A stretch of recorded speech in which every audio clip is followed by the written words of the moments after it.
Hey everyone, it's Pup Luca and welcome back to the Paw'dcast. Now I'm joined by two very special guests this week, our current Queensland Handler and Queensland Puppy. Enjoy.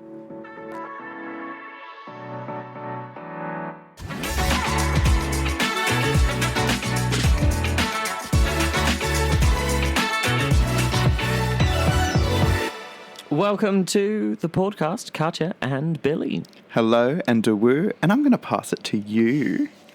Hello and a woo, and I sometimes like to drink beer from a shoe. This is going to be fun. This is going to be crazy. Oh dear.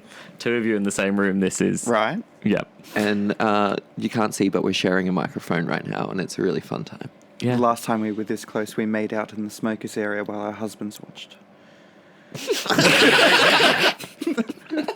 I wish that was a lie. How are we going today, guys? Good? Good. Yeah. Yeah. Does it feel different for you being on the being interviewed side instead of like the co-hosts sat next to each other? Yeah, no, I feel like this is kind of segregated, but like that's fine. Wow. And I'm cutting that out. No, not like that. You're racist. You said it. I said nothing of the sort. You said it and then looked at the white man.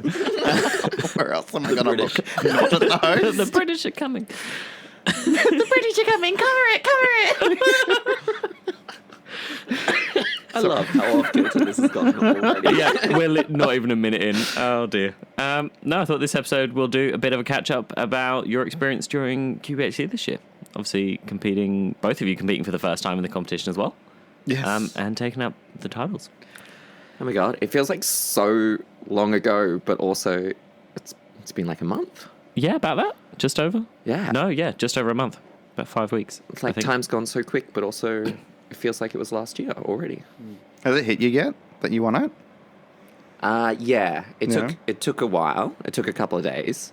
Even when I was like, yeah, it hit hard, but I think like the post-event drop hit first, and sort of as I was on the way of like, oh, you did that, I was like, oh, you won as well. Like that was a thing.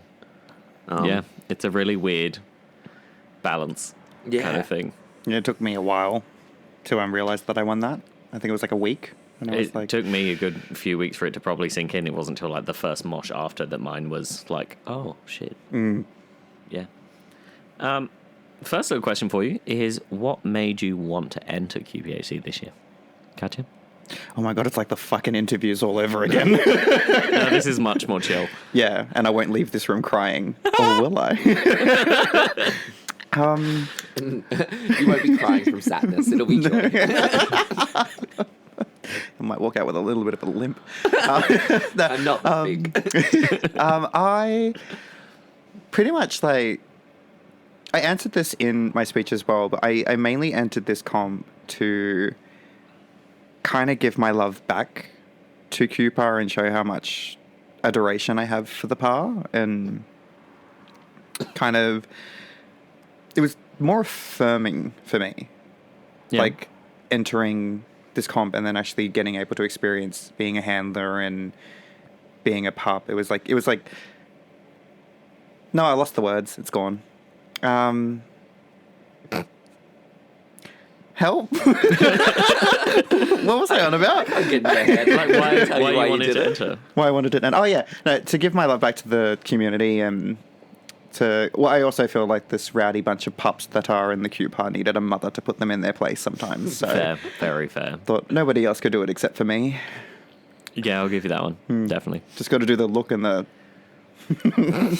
I love how I'm like giving the look to the microphone, but you can't fucking see me because it's a giving the microphone podcast. the look and lifting the hand. You're listening but to no one knew. you're listening to a podcast with people who all speak with their hands, so Yeah. you're not seeing what's going Why on. did But we there start is a there- podcast? Billie?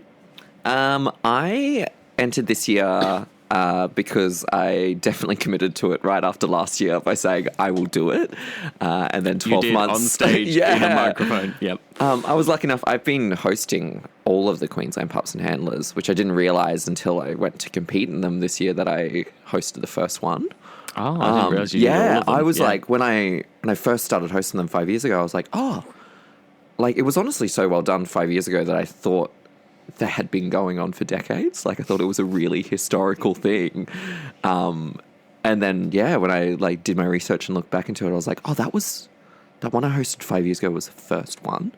But yeah, that's a tangent. I entered because I really wanted to. I wanted to for years.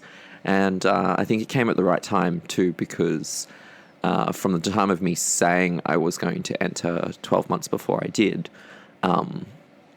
I discovered a different side to Pup Play in that like 12 months and actually started using it for a lot of mental health purposes and using it for a lot of really good reasons. And I think if I had entered 12 months before that, I would have just been talking about how much I like to be fucked in a puphood instead of approaching it this year in a really happy and healthy way. I mean, both ways are healthy, though. Yeah, both, yeah, definitely. Absolutely, both are healthy. Yeah. But yeah, no, it was very, very good experience. We'll get more in detail with some future. I've got a nice list of questions. I came prepared this week. Oh, dear. It's less awkward when you come prepped. Facts. Available at your local doctor. Question as well. What does Pup Play mean to you personally? I like to be raw dogged in a pup hood. For me, Pup Play is more of it's a community for me. And it's like for me, I feel like at the moment, it's very much my safety network, especially when I'm out knowing that I've got like people who are in the same boat as me in the same community that just want nothing but success for each other. So for me, I'd say like Pup Play at the moment is it's all about the community and the social aspects of it and realizing that you're kind of not alone experiencing these feelings in your journeys. And when you're like, especially when you're fresh to like, only in the last couple months have I started exploring more of my pup side. So like getting to explore that and having someone like a community there that's like, oh yeah, no, we know that you're new to this. We'll help you out. I'm like, thank you. But my handler space has always kind of been there, but it's nice being able to explore. So yeah, I'd say it's community and love for me. What about you? Amazing. I believe this question, what does Pup Play mean to me? Yeah. It's changed so much over the years for me. I think I started getting into Pup Play with no idea why. Like, I think there's a lot of pups out there that you just do it because it's fun. You get a pup hood, you start hanging out with other pups. You ask half the pups in the community, and I reckon no one will have a clear answer to be like why we're actually doing it. We're all just like doing it because it feels right and feels good. And there's no like. At first, there was no means to it. I was just like, this is fun. This is cool. People are awesome. QPH's fun. And then I started getting to more like sexual element of it. And I'm like, this is the whole anonymous, you can't see the face. Like, was a side of Pup Play for me for a long time. And then I went to my first mosh and like slipped into this pup space when like I had a whole heap of stuff going on in my life. Like you fully found your pup space. And fully, and people talk about it. Like I'd heard people mention before, be like, pup space, pup space, pup space. And I'm like, what's that? Like, what is that? And I remember that moment where I was like, oh, I had so much going on, like house moving, like just crisis and everything happening, relationships, all that. And it all disappeared. Like I put my pup hood on and I was overthinking a million things. And I remember I took like an emotional support teddy bear along to my first mosh too.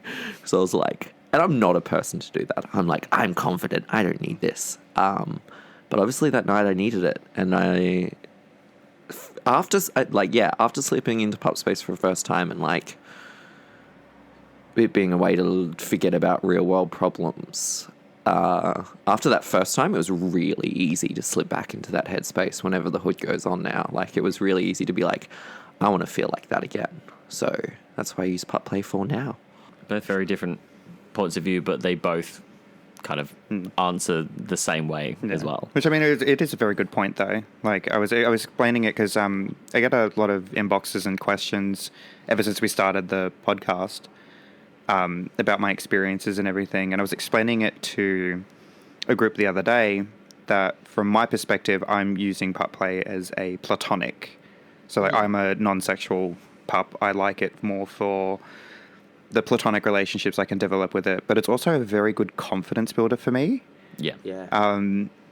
During one of the recent comps that was in the local scene, I never went to that comp without my hood.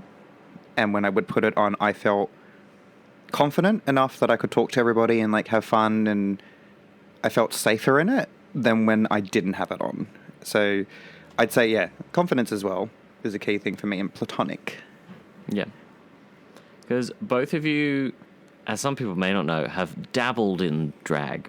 What? Just a little. Who told you? Yuck! I know. I do my research. Is there, for you, like an overlap in the persona or the confidence that drag brings you and pup play brings you?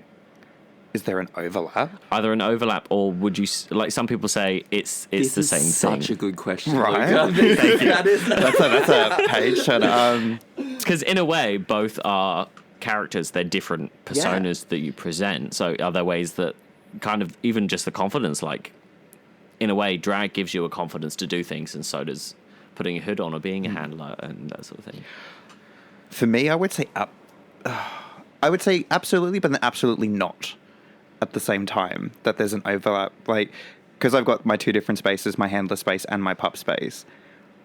For me, when I'm out in drag, that's where most of my handler interactions and my handler space started, was with me in drag.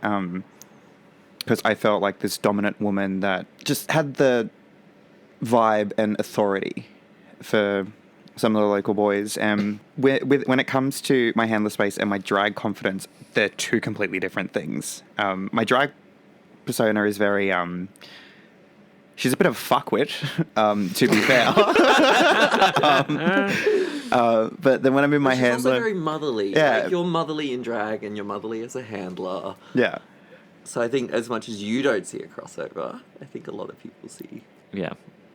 Yeah, no, that would be... Yeah. Because you have handler space whether you're in drag or not. Yeah. It's not just like you're only a handler in drag and you're a pup out of it. I think I'd say that I'm more authoritative when I'm in drag. When I'm not in drag and I'm in my handler space, I'm very much like, oh, nah, it's all right. You can be cheeky. You can get away with anything. Like, it's fine. But then when I'm in drag, I'm just like, the fuck are you doing, you little shit? That's cute. You're a gentle handler. Absolutely. Oh. Billy? For me, between drag and pup play, complete opposites. I think I'd say complete opposites because in drag, when I put on drag and when I put on that makeup and that persona, no matter what's going on in my life, I'll get out there and be like, showtime, let's party, let's entertain people. If someone comes up to me and I'm in drag and I've got shit going on in my life and they're like, oh, how are you? I'll be like, absolutely, good, fantastic, having the best time ever, life's great, because that's my job as a drag queen, is to be happy so everyone can be happy. But when I'm in pup space, if I've got shit going on in my life and someone comes up to me and goes, how you going? I will be like, oh, not good at all, like, and not hide anything. Like, I think pup space is my way of being like, yeah, hell yeah, I don't have to fake anything. I am sad. And I feel like at a mosh or at an event, you're allowed to be like, oh, life's not going great right now. You lost your earring. That's my earring. I just realized how different our drag personas are in that sense, because I don't sugarcoat shit when I'm in drag. Oh, no. Someone will be like, how are you? And I'm like, I am fucked and I'm hating today. I had a production assistance team at a gig that I was doing not that long ago come up and tell me that I couldn't answer the questions truthfully. I had to sugarcoat them. Yeah. And it was for a gig for the local queers and the LGBT youth, and it was to encourage them about safe spaces and everything. They were like, oh, what would you like say to the kids? Like, what would be your number one advice? And I wanted to say, it doesn't get better. It gets worse. And the production team came over and like, you can't say that. And I was like, do you want me to be truthful or you want me to be like, And they were like, can you just be like, love? The second one. And I was like, I mean, I guess. And so I got up there and I'm like, oh, they asked me the question. I'm like, it's so great. I'm having a great time. money is good, bills are paid. There's no cost of living crisis at all. Not when you're a drag queen. No, so I was like, usually I don't sugarcoat shit, like at all. But then when I'm not in drag, I'm very much like, I'm fine. Yeah, yours is very much the opposite. Yeah, I'm the complete opposite. That's kind of, this is like such a good question because I've never thought about this beforehand.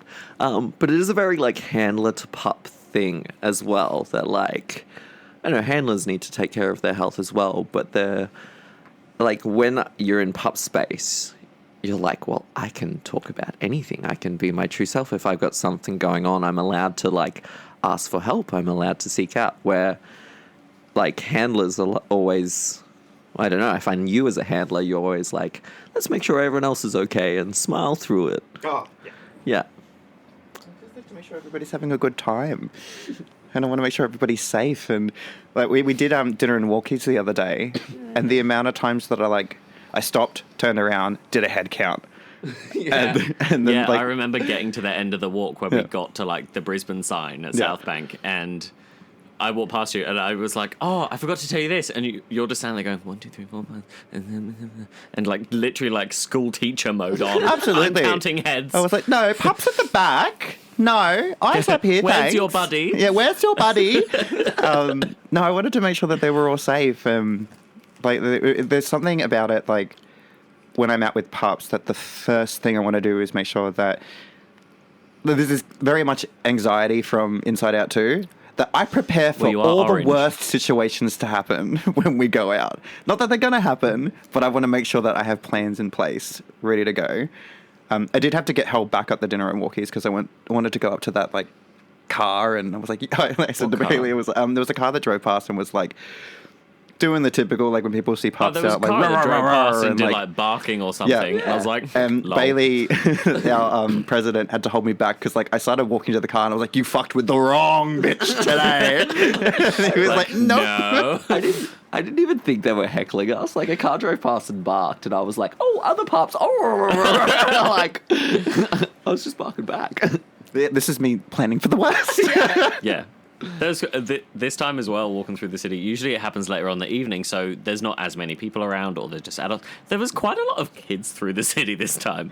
And just the kids going, oh, and just like looking and pointing and like smiling and that sort of thing. Because in a way, it's just people dressing up. It's fine. It reminded me a lot. This last dinner and walkies we did last weekend, it was the same trail that I went on to my first ever dinner and walkies. Yeah, we haven't done that one in a while. Yeah, which was through Queen Street Mall, over to South Bank. And the first dinner and walkies I ever went on years ago, I was in drag. And I kept my heels on the whole entire couple of kilometre walk. The look of disgust on I was like, because I was like, I want to see more what pup play is about, and I want to go for little walkies with these pups. And I was like, oh my god, everyone's going to be so mean to these pups. So me and drag, I'm going to like pull attention and pull focus and be like, if anything goes wrong, I can be like, oh hey, no, look at the drag queen. And I was in my head, I'm like expecting everything to go wrong. This is the first walkies, and I'm like, oh my god, people hate people. This is going to be awful. It was the best experience of my whole entire life. Like, we were walking straight through the city. All these kids are coming up to the pups, getting a photo. All the parents are like, you look so cool. Like, no one's... Like, I think it's all the time we're sitting there going, this is going to go really badly. And then it goes fine. Like, people are cool. There's some cool people out there. And I was just like, oh, why was I so high-strung? Like, this is fine. But it is always a way of... Most of us do it. We think that the worst is going to happen. And then because it doesn't, we actually end up enjoying ourselves more. Whereas if you think it's going to be great and then one small inconvenience happens, then you feel like shit. Yeah. No, besides me like panicking every like 5 seconds, making sure the head count was fine. I'm going to get you a clicker. I probably need one. Yeah. Just so I can make sure that they're all safe. But no, I had the time of my life. Like, got a little tiddly at the pub. So I was... Oh, yeah, you and Havana on the hard solos. Yeah, we were on the hard solos, and we went on like the walk a little bit like fuck-eyed. And Putting it mildly.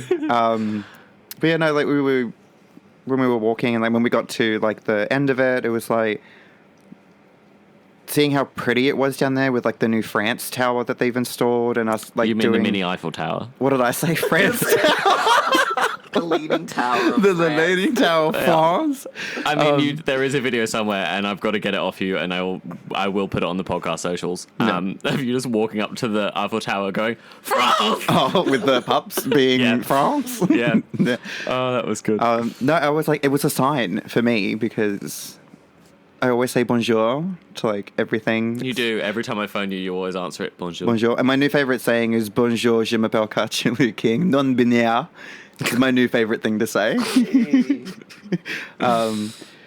But yeah, no, it was so much fun doing this one and getting the group photo. And then like I was walking around with like my little pouch full of treats and like my 32 lollipops that I had.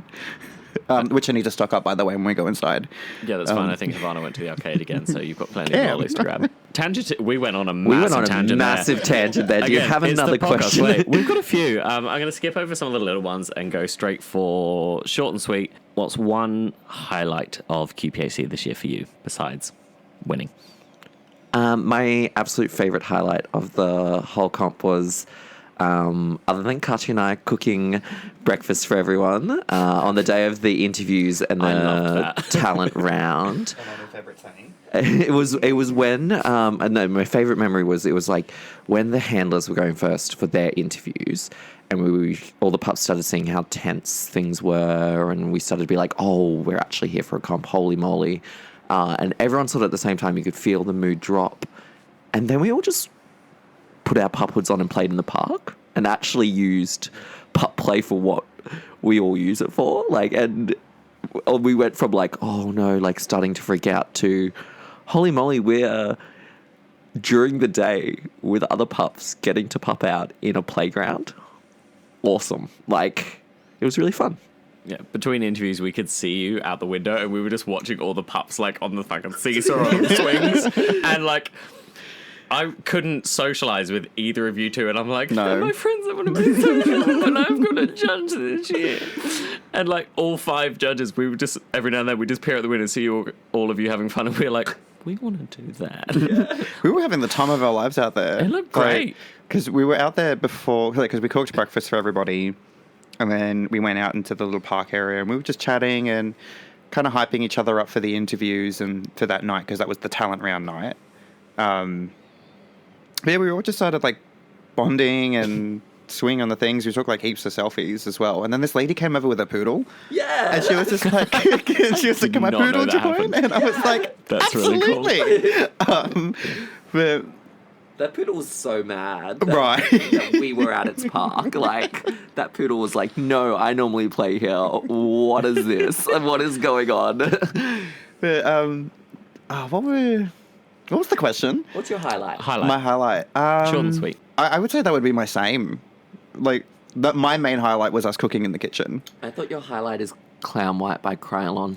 Oh, not yes, sponsored, actually. but she'd love to be sponsored.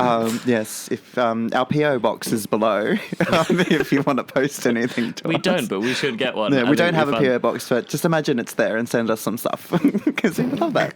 No, it would be the playing in the park, and it really cheered me up going outside of the interview because I didn't really talk to the other handler competitor that much before the interviews because we were kind of like, keep it separate. We need to get into that mindset of we're doing a professional thing.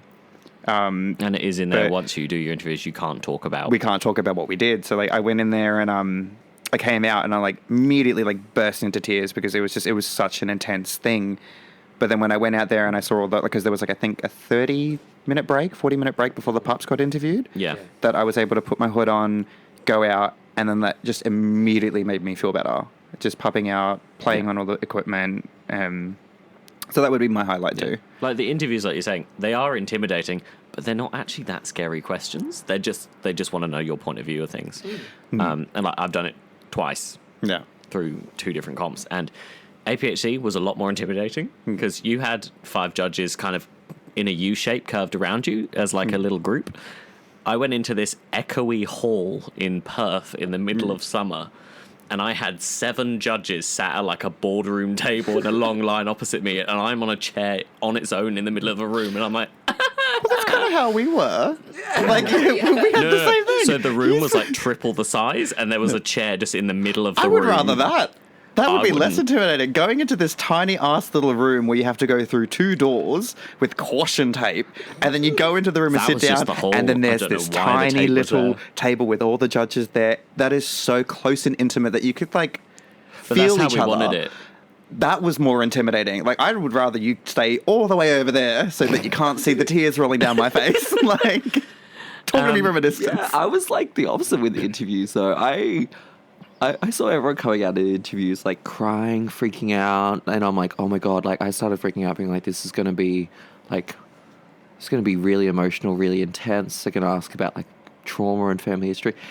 And then I had a really fun time at the interviews. You did what I did. I had a really good time, and I came out of there smiling, and I'm like, looking at everyone else, and I'm like, that was really fun. Did I really fuck that up? That's Like, literally what I did at I'm APHC like- last year. Going, I had fun with this. everyone else Why is is everyone crying. else I'm sad? like, did I not take that seriously enough? Which I took it really seriously. Well, because I think they switched the questions around after the handlers.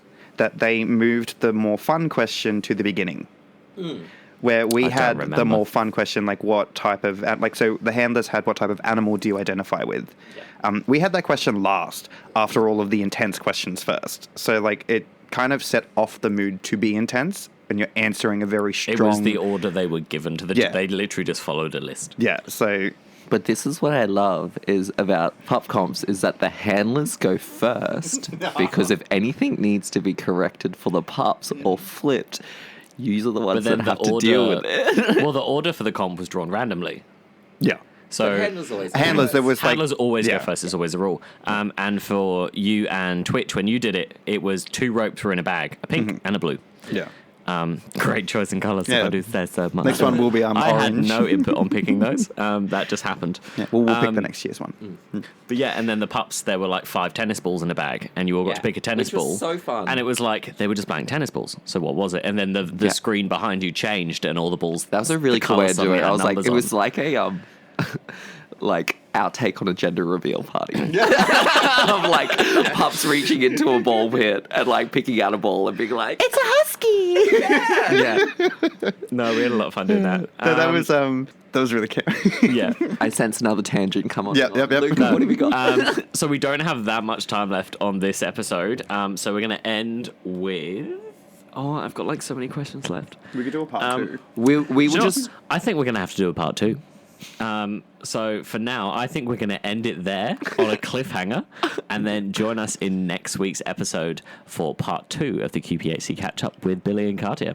See that? We promise not to talk too much. Have fun.